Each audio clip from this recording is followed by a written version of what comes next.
Once the library opened its doors at 9 in the morning, the 7 or 8 people waiting entered, all of them with gray hair. Today was Monday. It was different from the weekends when many parents would bring their children to the city library to read. Usually only retired old people came to the library on working days. Outside the library was a busy world. The library itself was quiet, with only the sound of pages being flipped. At 10 o'clock, more people started coming to the library. Tang Mo sat in front of the computer to help check out the books. His left hand tapped the keyboard and entered the serial number of the book. His right hand clicked on the mouse to confirm. After doing all of this, he looked up. "You have borrowed a book for nearly a month now. Haven't you finished reading it?" The middle-aged woman in front of him smiled and shook her head. "No. My son is a slow reader." "Is there a problem if the book isn't returned in a month?" Tang Mo explained. 1 month is the free period. After that, I need to collect the library fee of 1 yuan a day. He paused and added, "If you lose the book, you would have to compensate by paying the original price. This book is 82 yuans. The woman's expression changed. "It is so expensive." "Okay, I will go home today and tell that boy to read the book quickly." She turned around and left. Tang Mo looked at the woman striding away, his handsome face not showing much expression. He took the next person's library card and swiped it. "Not finished? I think she lost the book." A crisp female voice rang out. Tang Mo swiped while speaking. "Maybe." There was disdain in the female voice. "A library card is 50 yuans and that book is 82 yuans. I don't think she will come here again. I also don't think she will come again." Director Wang, who was in charge of the reception work, came over and patted Tang Mo's shoulders. "Haodang, go and see what that huckster is doing. I just saw him go to the corner where there is no monitoring. Make sure he doesn't do anything." Tang Mo nodded and walked to the corner. The Suzhou City Library was located in the center of the city and had a total of 3 floors. The 3rd floor was mostly books on humanities and history. Tang Mo walked from the help desk to the southeast corner. He passed more than 30 bookshelves before finding the huckster. In November, Suzhou was a bit chill and the winds howled outside the window. The window shook because of it, but the sunlight shining through the window was warm. The huckster sat cross-legged on the floor by the window. He had 5 or 6 books scattered around him in a haphazard manner. He wasn't even looking at a book as he placed his hands in his hair and made the messiness worse. Tang Mo's lips pursed as he walked over and picked up a book. "Mr. Chen, our library has tables and chairs. You can read books over there." Read books. What book am I reading?" Tang Mo looked at the book he had just picked up. "The Secret Behind the Mayan Civilization's Disappearance?" The huckster suddenly raised his head and looked at Tang Mo with bloodshot eyes, asking in horror, "Do you know the secret behind the Mayan civilization's disappearance?" Tang Mo's lips curved upwards. "I don't know. Do you?" "I know. Of course I know." The huckster got up and said, "They have offended God. Their religion is based on false gods, not the true God. They offended God, so they are all dead. God is the only eternal being. Offending him is death." Tang Mo had heard these words many times and didn't pay attention to them. The library was an open place and had seen many things. The huckster might be shocking, but he didn't have a mental illness. He was only fanatical about religion and they couldn't run him away because of that. Tang Mo asked casually, "Where is the real God?" The huckster's expression suddenly froze. Tang Mo smiled, picked up the pile of books and turned to walk away. He had asked the huckster this question many times. The huckster had started coming to this library a year ago. All day long, he would find a seat that he divined was lucky and babble. But once the staff members asked him the question about who God was, he would shut up and leave the library after a while. Tang Mo held the books and prepared to leave. He had just turned his head when he heard a deep and mysterious voice behind him. "God is there." Tang Mo's footsteps paused. He turned to look. The huckster was standing by the window, pointing at a giant black tower hovering over the city. He gave a fanatical smile and said, "God is coming." Tang Mo, as long as he was happy. The bus that Tang Mo took home from work every day passed through the city center. He sat at the window seat and listened to music through earbuds. The song ended, allowing him to hear the conversation of 2 high school female students. The Black Tower. I'll take a photo. You are still taking photos? What is so good about this thing? No one wants to look at it now. I will send it around my friend circle. The title is a day trip to the Black Tower. No one will like it. Hey, the man sitting by the window is very handsome. If you take a photo of him, then many people will praise it, and your popularity will shoot up. You should call it, Bus Brother. You have to take a photo. As the next song played, Tang Mo raised his right hand to block his face and turned to look out the window, not caring about the two girls. His eyes lifted and he looked at the Black Tower suspended over Suzhou. The Black Tower stood in the air among the city's tall buildings. The tower was in a quadrangular pyramid, similar to the Egyptian pyramids. However, it was black, not gold. Its base spanned the entire city center of Suzhou, almost cover the city. The cold moonlight passed through the Black Tower and shone on the ground without any hindrance.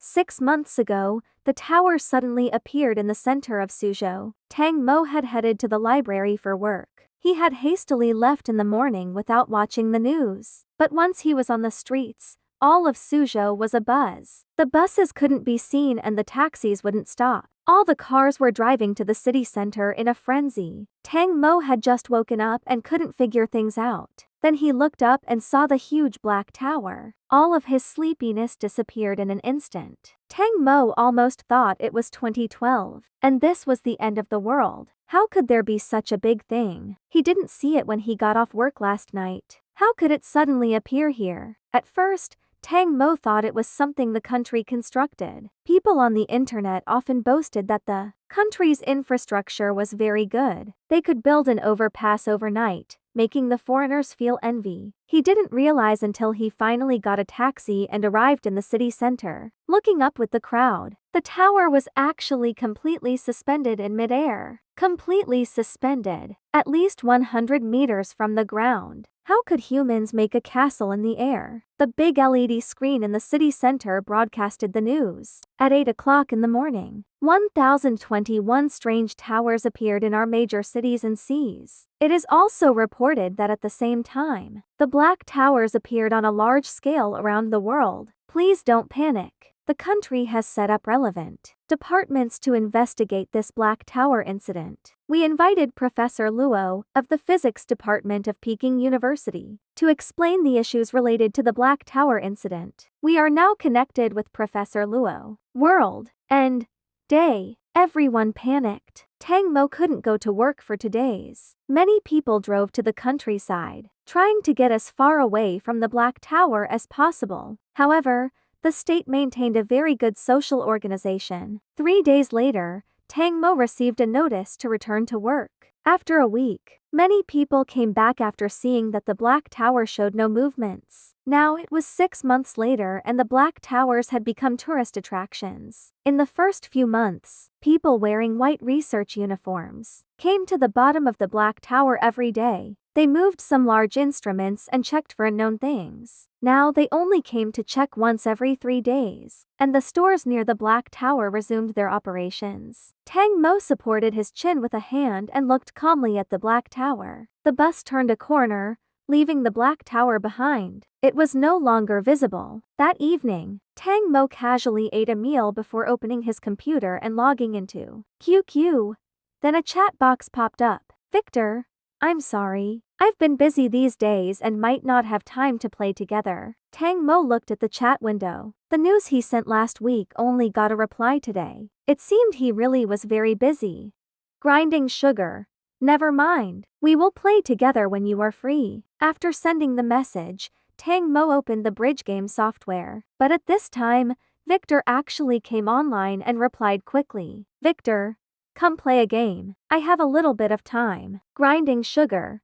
Good smiley. Tang Mo invited Victor into the room and the game soon began. Tang Mo had been playing bridge for 5 years. When he was a freshman, he had a roommate who was obsessed with bridge, stating that it was an IQ test game. However, less than 1 month later, the roommate had moved on to other things while Tang Mo quietly continued to play bridge for 5 years. In the middle of the game, Tang Mo found a chance to take the contract. His eyes flashed and he hadn't played the card yet. When he saw that, Victor suddenly pulled out a K of clubs. Tang Mo's mind became blank. Victor's card killed his chance of making a contract. Had Victor made a mistake? Bridge was a 2v2 game. Tang Mo had met Victor on the internet a year ago. The two people played together and had a tacit understanding. In addition, Victor's skill was much better than Tang Mo's, but Victor had been busy for the past 6 months and hadn't played at all for 2 months. It wasn't impossible that his skills were rusty. Tang Mo once again looked at both sides of the table and suddenly realized, does he want a grand slam? His lips curved into a smile and Tang Mo calmly played a card. Half an hour later,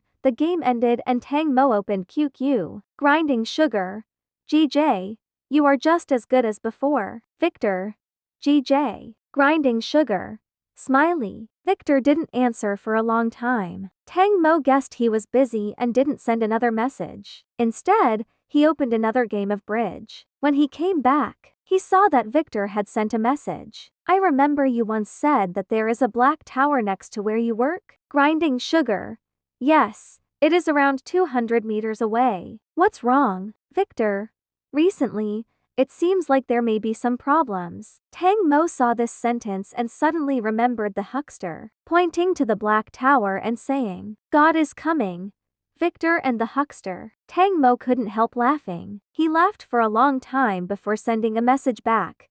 Do you also belong to the black tower is dangerous faction? However, I work in that area and can't avoid it. Victor didn't continue the topic. He said a few more words before suddenly stating he was busy. The two people said goodbye and he went offline. The next day at work, the huckster didn't come. Director Wang was very surprised and asked Tang Mo, the huckster didn't come today? I think he is here more often than I am. What happened? Tang Mo replied, perhaps he is busy with his family. Director Wang waved his hand. It is better that he didn't come. Otherwise, we would have to look after him. Xiaodang, Xiaozhao, you worked hard today. Please find time to sort the G category books. Sorting books was something the librarians had to do on a daily basis and wasn't as leisurely as outsiders thought. Xiaozhao was going on a blind date that night. The young girl looked helpless at Tang Mo, making him say, you go back first. I'll do it alone. Xiaozhao thanked him. Thank you Tang Mo, next time, I will help you by working overtime. Tang Mo nodded lightly and didn't say anything. He worked overtime until 10 in the evening. Then Tang Mo left the library and sat on the last bus. There were few people on the last bus. Apart from the driver, there was only Tang Mo and a middle-aged uncle. The uncle was soundly sleeping in his seat and Tang Mo's phone was dead. He braced his chin and looked out the window in a bored manner. Many shopping malls in the center of the city were closed at this time. November nights were very cold, so there were few people on the street. The moonlight shone down coldly. Tang Mo looked at the flashing neon signs and the bus turned a corner. The huge black tower suddenly appeared in view. After watching it for a whole 6 months, Tang Mo wasn't interested in the tower anymore, just like many people. He just looked at it calmly. Suddenly, he saw a small bug or maybe a bird. It was too far away to see clearly. In the moonlight, the dark little thing shone as it flew through the air towards the black tower. Tang Mo watched careless as the small thing foolishly flew forward and plunged towards the black tower. Then it seemed to hit something and fell to the ground. Tang Mo watched until the bus turned another corner and the black tower disappeared. The name of the next stop rang out through the bus. Tang Mo was still stared outside the window, wondering what to eat tonight. Suddenly, his eyes widened and he turned his head quickly, wanting to see the black tower again. However, the bus had long gone and it was impossible to see the black tower behind the bus. Tang Mo's heart beat very quickly, as if it was about to jump out of his throat. After a long time, he calmed his heart. Did I see wrong? The black tower is an optical illusion caused by pollution. It isn't actually solid. This was the current mainstream view of society. Many people didn't believe the black tower was real. It could be seen but not touched. Tang Mo closed his eyes, wanting to forget that scene just now. But the scene kept playing over and over in his mind, giving him insomnia. He only managed to fall asleep in the middle of the night. The next morning, he woke up at 7:03.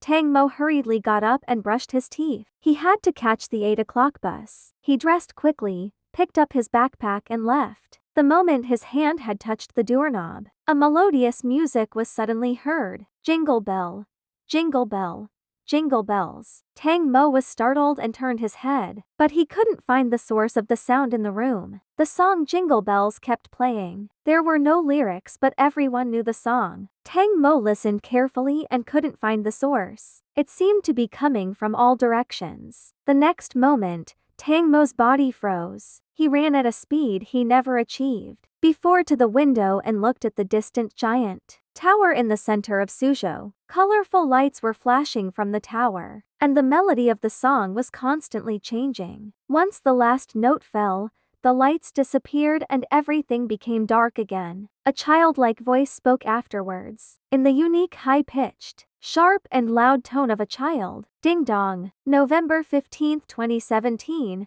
The Earth is online.